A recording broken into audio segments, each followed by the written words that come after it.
तो ईरान ने Hormuz straight में तेल के जहाजों पर भयानक हमले शुरू कर दिए हैं। रेवोल्यूशनरी लड़ाकों ने 2 जहाजों को गनबोट से दहलाकर उस पर कब्जा कर लिया है। इसके साथ ही ईरान का अगला टारगेट खाड़ी देशों का डिजिटल नेटवर्क बताया जा रहा है। ईरानी मीडिया पर्शियन गल्फ की रिपोर्ट के मुताबिक समुद्र के अंदर बिछी इंटरनेट केबल को ईरान अब निशाना बनाने की तैयारी में है। इधर अमेरिका इजराइल ने रेवोल्यूशनरी गार्ड कोर के चीफ जनरल वाहिदी को सबसे बड़ा टारगेट बना लिया है।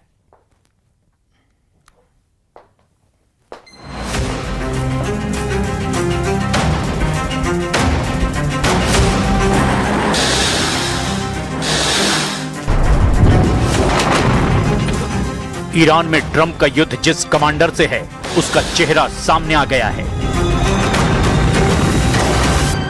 नेतन्याहू को ईरान में जिस जनरल से निपटना है उसका पता लग गया है। ईरान का वॉर कमांडर उस धुरंधर का भी बॉस है जिसके लिए खूंखार कुद्स लड़ा के मर मिटते हैं। ये नाम है मेजर जनरल अहमद वहीदी। उनका ओहदा ईरान के इस्लामिक रिवोल्यूशनरी गार्ड कोर के बॉस का है। वो अमेरिका इजराइल युद्ध के वॉर कमांडर के तौर पर कुख्यात हो गए हैं, जिसने ट्रंप की धड़कनें बढ़ा रखी है, जिसने नेतन्याहू की टेंशन दोगुनी कर दी है, जिसने खाड़ी देशों की फजीहत कर डाली है, जिसने अमेरिका से समझौता नहीं युद्ध को चुना। ये वही कमांडर है, ईरान का सुपर लड़ाका अहमद वहीदी। इसी के इशारे पर यह युद्ध दोबारा शुरू हुआ है। कमांडर वहीदी ने इस्लामाबाद में जनरल मुनीर को राह ताकने पर मजबूर कर दिया। कमांडर वहीदी ने ट्रंप को सीज फायर बढ़ाने के लिए बेबस किया है। कमांडर वहीदी तय कर रहे हैं कि जंग कहां तक की जाएगी। उन्होंने ऑर्डर दे रखा है कि हॉर्मुज़ स्ट्रेट से अमेरिका को खदेड़ भगाने तक हमला होगा। वहीदी ने ऐलान किया है कि हॉर्मुज़ में जो आए उसे तबाह करना है। ट्रंप के नए डील ऑफर के बाद भी कमांडर वहीदी का गुस्सा शांत नहीं हुआ है और इस वजह से हॉर्मुज़ तेल गलियारे में ईरान ने बड़ा एक्शन ले लिया है। ईरान के रेवोल्यूशनरी लड़ाकों ने 2 जहाजों पर हमला कर दिया। ब्रिटिश रॉयल नेवी के मुताबिक 22 अप्रैल को हॉर्मुज़ में ईरान ने 3 जहाजों पर हमला किया। इसके साथ ही ईरान ने ओमान तट पर एक जहाज को गनबोट से धुआं कर दिया। ईरान का स्टैंड बिल्कुल क्लियर है। हॉर्मुज़ से ट्रंप नाकाबंदी हटाएं, ईरान की बनाई शर्तों पर हामी भरें, फिर ईरान समझौते पर सोचेगा। अगर इस बीच अमेरिका इजराइल ने ईरान पर हमले की गलती की तो फिर बदला किस तरह से लिया जाएगा, अब जरा ये भी सुन लीजिए।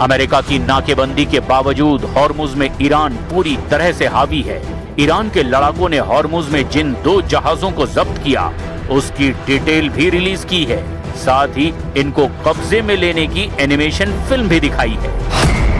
रिवोल्यूशनरी गार्ड्स नेवी ने बताया कि MSC फ्रांसिस्का और एपामिनोनिंडास नाम के 2 जहाजों को पकड़ा गया क्योंकि इन जहाजों ने बिना जरूरी परमिट के हॉर्मुज़ में घुसकर सिक्योरिटी ब्रीच की है। ईरान ने आरोप लगाया कि इन जहाजों ने नेविगेशन सिस्टम के साथ छेड़छाड़ की थी। वहीं ओमान से 15 नॉटिकल मील दूर उत्तर पूर्व में लाइबेरिया के झंडे लगे जहाज को ईरान ने गनबोट से दहला दिया। यानी लड़ाई फिर से छिड़ गई है। यूनाइटेड नेशन में ईरान के दूत अमित सईद इरावनी ने धमकी दी कि जब तक ट्रंप के जंगी जहाज ईरान के करीब मंडराते रहेंगे ये युद्ध नहीं रुकेगा। Will it start again? We hope so. We don't know. We are ready for that. It depends on the United States. If they broke the blockade, I think that the next round of the negotiation will take place.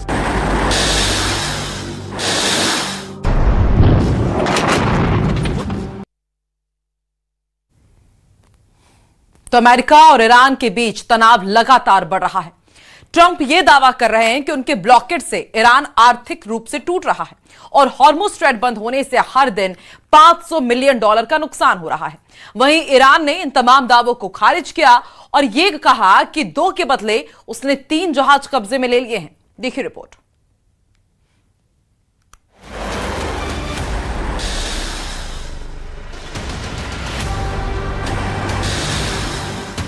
इधर Trump दावा कर रहे हैं कि उनके लगाए blockade से Iran कंगाल हो गया है। ट्रंप ने कहा कि स्ट्रेट ऑफ हॉर्मुज के बंद होने से ईरान आर्थिक रूप से ठहर चुका है। ईरान इसीलिए डील के लिए गिड़गिड़ा रहा है। ट्रंप ने यह भी बताया कि ईरान को हर दिन $500 मिलियन का नुकसान हो रहा है। हालांकि ट्रंप के दावों की धज्जियां उड़ाकर ईरान ने 2 के बदले 3 जहाजों पर कब्जा कर लिया। अमेरिका ने ईरान के ये 2 जहाज कब्जे में ले रखे हैं। एक है तौस्का और दूसरा MT तिफानी। ईरान ने धमकी दी कि हॉर्मुज स्ट्रेट इजराइल के लिए पूरी तरह बैन है। मतलब ईरान और ओमान के बीच 167 किलोमीटर लंबा, 40 किलोमीटर चौड़ा हॉर्मुज तेल गलियारा युद्ध का एपिसेंटर बन गया है। कमांडर वाहिदी का प्लान ट्रंप को हॉर्मुज फ्रंट पर फंसाए रखना है, जिससे से ज्यादा समय का इस्तेमाल हथियारों को जुटाने में किया जाए। तेहरान में मिसाइलों की परेड निकालकर ईरान ने यह जता दिया कि उसके रॉकेट गोदाम पहले से कहीं ज्यादा भरे हुए हैं। इस बीच सीज फायर एक्सटेंशन बढ़ाने के पीछे भी अमेरिका की दलील सामने आई है। अमेरिकी न्यूज आउटलेट एक्सियोस की रिपोर्ट में जानकारी दी गई कि ट्रंप ने ईरान में अंदरूनी गुटबाजी खत्म करने के लिए समय सीमा को बढ़ाया है। पश्चिमी मीडिया का दावा है कि IRGC के बड़े कमांडरों की मिलिट्री काउंसिल सब कंट्रोल कर रही है। खामनेई ऊपर जरूर हैं, लेकिन उन तक पहुंच के लिए पॉलिटिकल लीडरशिप इस वक्त IRGC और उसकी मिलिट्री काउंसिल पर निर्भर है। सवाल ऐसे में ये है, क्या फैसले IRGC या जनरल अहमद वहीदी ले रहे हैं? तालिबाफ से लेकर अराक्ची तक सब सीज फायर पर वही रुख आगे कर रहे हैं जो वाया IRGC उन तक पहुंच रहा है। जनरल वाहिदी का दबदबा ईरान में आज से नहीं है। वो अली खामनेई के भरोसेमंद हैं। उन्हें कमांडर सुलेमानी का खास कहा जाता है। ईरान के इस वॉर कमांडर ने बड़ी जिम्मेदारियां बखूबी निभाई है। जनरल वाहिदी इब्राहिम रईसी के कार्यकाल के दौरान ईरान के गृह मंत्री थे। महमूद अहमदी नेजाद के राष्ट्रपति पद पर रहने के दौरान वाहिदी रक्षा मंत्री के पद पर भी रहे। जनरल अहमद वाहिदी पहले कुद्स फोर्स के कमांडर रह चुके हैं। वो भी कासिम सुलेमानी की इस एलिट यूनिट के कमान संभालने के पहले की बात है। अर्जेंटीना में 1994 में हुए AMIA बम धमाके के मामले में भी इंटरपोल ने वाहिदी को वांटेड करार दिया था। जनरल वाहिदी की सोच सुप्रीम लीडर अली खामनेई से मेल खाती है। वाहिदी अमेरिका और इजराइल से समझौते के सख्त खिलाफ बताए जाते हैं। हॉर्मुज पर उनकी बनाई शर्तें ये बता रही है कि ट्रंप कितनी भी कोशिश क्यों ना कर लें, युद्ध रुकने वाला नहीं है। ईरान की संसद ने हॉर्मुज पर कंट्रोल के लिए 12 पॉइंट का एक बिल तैयार किया है। संसद से मुहर लगने के बाद ईरान कानूनन तरीके से हॉर्मुज पर कंट्रोल कर सकेगा। ईरान के नए बिल से सबसे ज्यादा नुकसान इजराइल और उसके करीबी देशों को होगा, जिसमें ग्रीस, UAE, सोमालीलैंड भी शामिल है। मेहर न्यूज के मुताबिक ईरान ने जो प्रस्ताव तैयार किया है उसमें हॉर्मुज को अपना हिस्सा बताया है। इस प्रस्ताव में कहा गया कि जिन देशों ने जंग में अमेरिका को नुकसान पहुंचाया है उनके जहाजों को हॉर्मुज से गुजरने की मंजूरी नहीं दी जाएगी। इजराइल के दोस्त देश को अपने जहाज ले जाने के लिए ईरान की सर्वोच्च परिषद से इजाजत लेनी होगी। जब इजराइल पर संकट आएगा तो अमेरिका कहां चुप रहेगा? जाहिर है ट्रंप युद्ध से दूर नहीं रह सकते। कम से कम जनरल वाहिदी के वॉर कमांडर रहते, अमेरिका इजराइल को बराबर टक्कर मिलने की गारंटी दी गई है।